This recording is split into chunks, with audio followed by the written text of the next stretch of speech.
The man was rummaging through leftover food at a shopping mall when he accidentally angered an older woman nearby. Hey, where's your sense of self-respect? Two security guards quickly ran over, not only because he looked filthy, but also because they suspected he'd stolen someone's clothes. When they tried to search his bag, the man resisted, and the next second, blood was everywhere.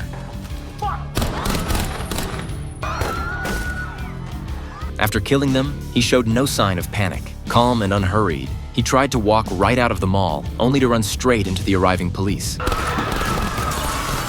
When the man realized a SWAT team was chasing him, he still didn't panic. Instead, he sat down, pulled 6 grenades from his bag, tied them together with his shoelaces, dropped them into a trash can, pulled the pins, and walked away without looking back.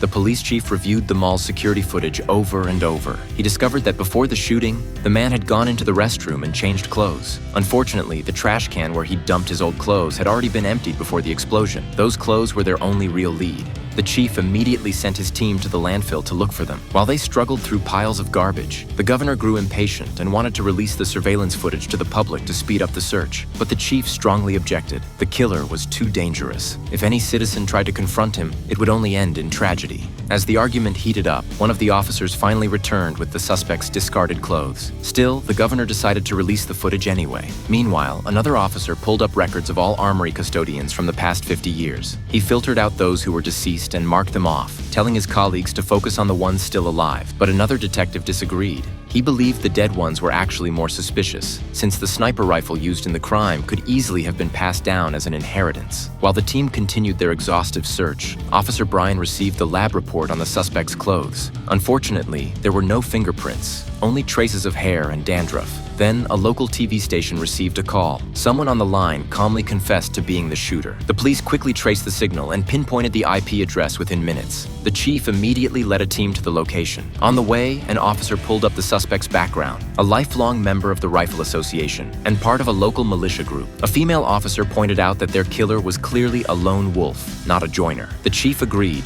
but under pressure from the governor, he had no choice but to proceed. Soon, the police quietly surrounded the supermarket where the caller claimed to be. And that's where the story began. FBI! Drop the weapon!